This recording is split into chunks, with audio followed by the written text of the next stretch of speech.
Hi, this is Steve Merril, WagerTalk.com, right back here on WagerTalk TV with your NFL Fade the Public video for Super Bowl Sunday, Super Bowl 56 between the Rams and Bengals this Sunday, February the 13th. I'm going to let you know where the public action is on this big game. We do have a public side in this game. I'll look at the total as well, and also some Super Bowl props for you, let you know the more public prop plays out there, give you my recommendations and analysis on both the side total and the props here on this free video for you in just a moment. Super Bowl edition for the NFL Fade the Public as we finish out the NFL season. Hey, look, pro football might be winding down, right? But basketball is in full swing, and this is a great money-making opportunity right now in the month of February in both college and pro basketball, especially college hoops. I love this time of year. We're about a month away from March Madness. We've got the conference tournaments going in about a month, NCAA tournament right after that. But more importantly, we've got daily conference action here, a lot of head-to-head meetings, rematches, revenge, common opponents, and that's why I am crushing it right now in college basketball. We won again on Friday night heading into the weekend, now on an 86% college basketball run over the past week, and it's no surprise. Since I joined WagerTalk.com last year, nobody has won more money in college basketball than I have. 70% return on investment in the past year and a half in college hoops since I joined WagerTalk.com, number one ranked. And it continues with a powerful card this weekend, and I want each and every one of you to be on board. Now, look, I know many of you are football players, right? You're looking forward to the Super Bowl. One day, Sunday alone, just the Super Bowl is $39, but with a special promo code SM39, you get 3 days for the price of one, because that means you get some basketball as well. Look, whether you start Saturday, Sunday, Monday, or if you wait till Sunday, go Monday, Tuesday, you're going to get all my college and pro basketball for 3 days and nights, plus my entire Super Bowl report. Now, keep in mind, I do have a strong 5% best bet on the Super Bowl. Also, several props for my clients as well. The 5% alone play is $35. You're getting everything else for just an additional $4. Or if you like a buy one, get two free, look at it that way as well. 1 day alone is $39 for all sports. You're getting 3 days for the price of one. But you got to have promo code SM39, SM39, Steve Merril, WagerTalk.com. All right, let's get right into it. Let's look at our final NFL Fade the Public report for this season. And yes, ding, ding, ding, we have a public underdog alert as the public is on the Bengals on Super Bowl Sunday. Now, this line opened a couple weeks ago right after the NFC and AFC title games. Open Rams around -4. Early sharp money pushed it up to 4.5. It held steady there for the past week or so. Yet we've seen the line start coming down as we head into the weekend. Mostly 4s out there now. We even briefly saw Caesars a couple days ago on around Wednesday or Thursday go to 3.5, but they're back to 4 now.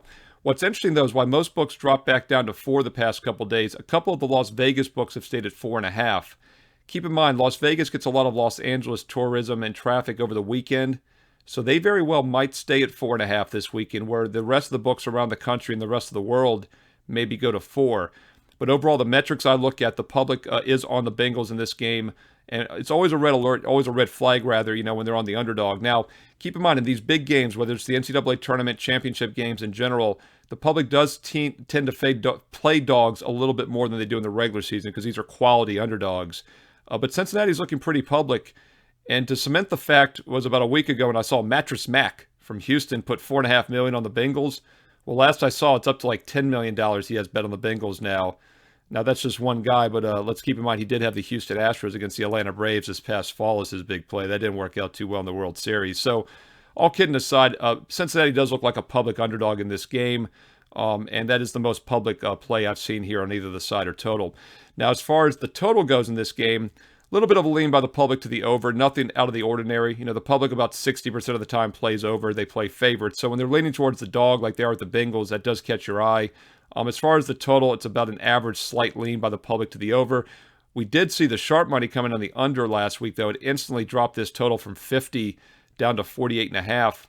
I do expect it to probably rise back to 49 in a lot of locations this weekend. In fact, as we head into the weekend, late Friday night, I'm already seeing a couple Las Vegas books go to 49.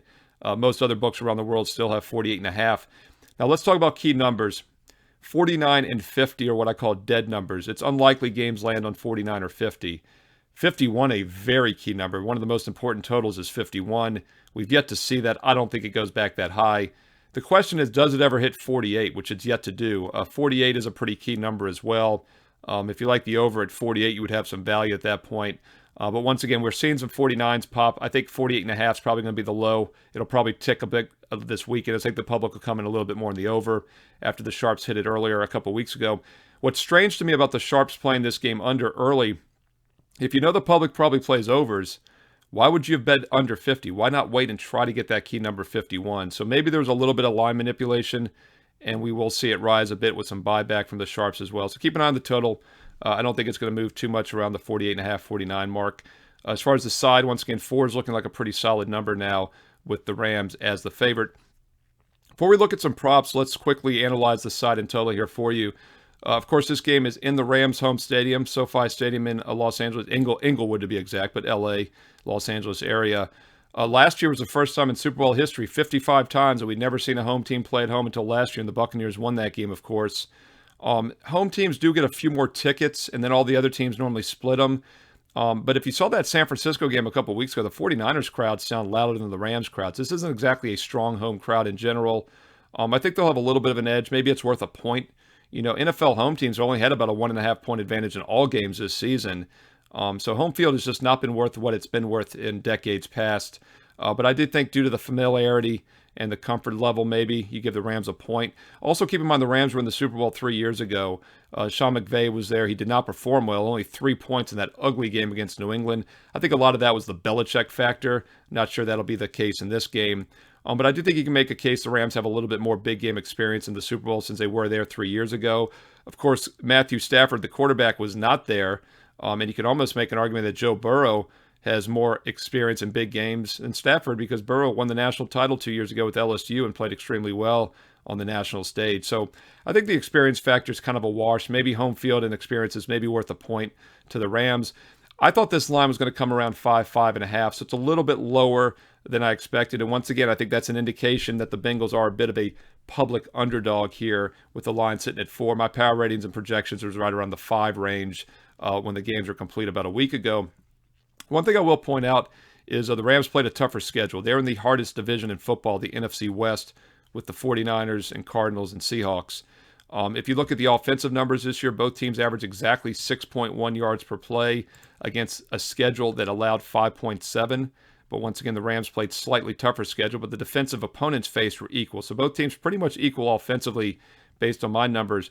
Where the Rams do have the edge here, and the reason they're favored by 4 is defense.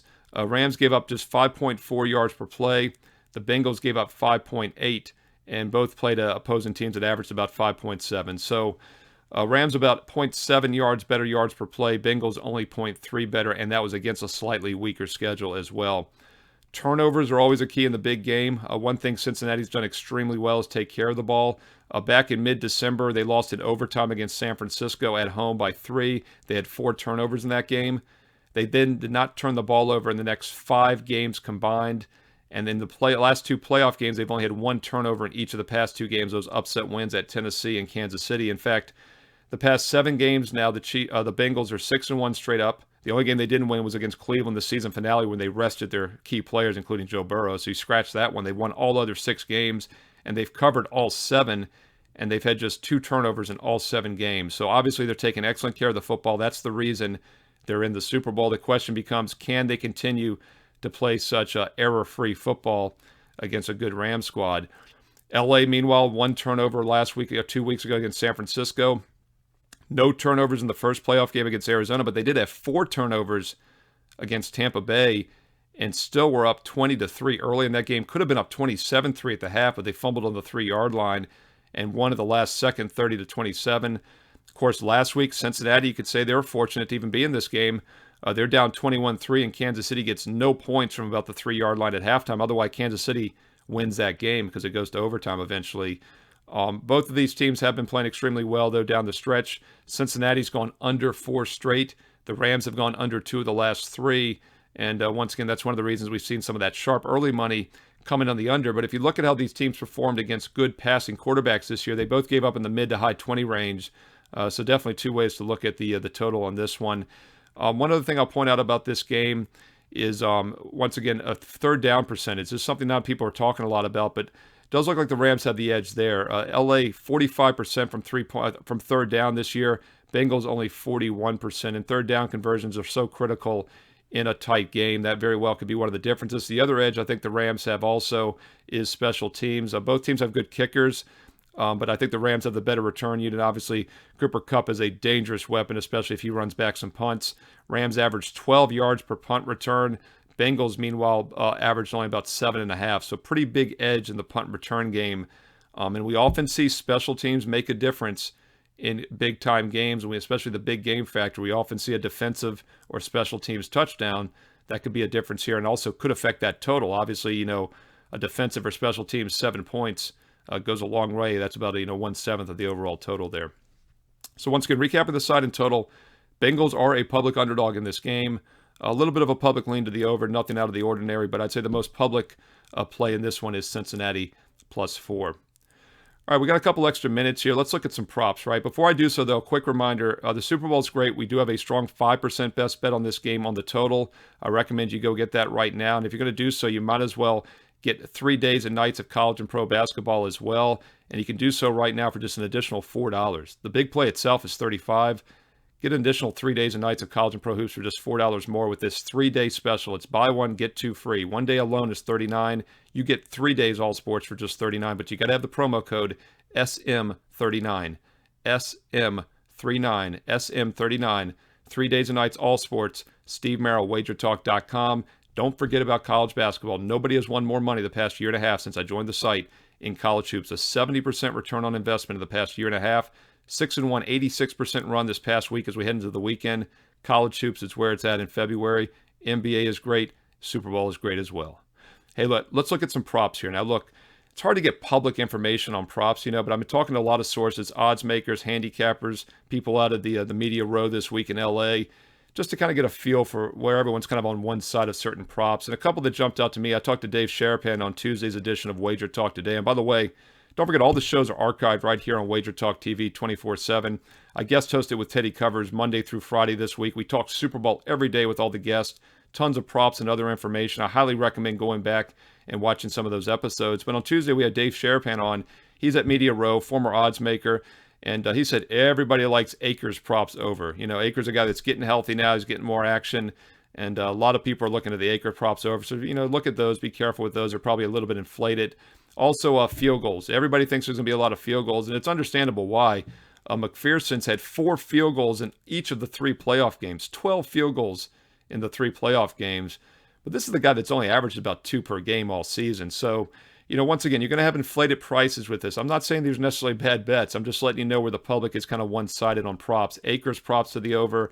A lot of the field goal kicking props to the over, also pretty heavy public based on recent results.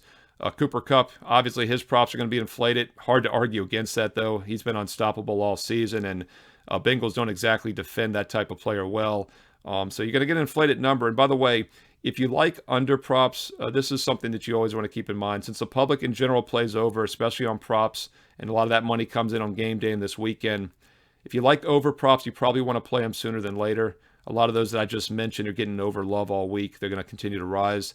If you like the under in certain props, probably wait till near kickoff. More times than not, you're going to get a better price near kickoff on under props. Vice versa, over props, you want to play a little bit sooner than later. So those are some of which the public looks like they're siding up on the overs. One other thing I want to point out about prop market is, the public normally doesn't like to play underdogs, as I mentioned, except for big games, right? We saw a very public Bengals side here in the Super Bowl, as I touched on earlier. They also like the plus money props come Super Bowl, especially the big plus money props. And one that we saw get hit quick and early last week was, will there be an overtime? Now, it's only happened once in 55 Super Bowls, and that was when New England came back from 28-3 deficit. Otherwise, it never would have happened against Atlanta about 5 years ago. Keep in mind, we've had a ton of close playoff games. In fact, 5 of the last 6 playoff games in the past 2 rounds this year have been decided on the final play of the game. 2 of those 6 went to overtime. So I can fully understand why the public thinks overtime is likely, especially when the point spread is only 4. And they had a huge split on this. It opened 11-1 on the yes. It's now been bet down to about 8-1. The no, though, opened 1-28.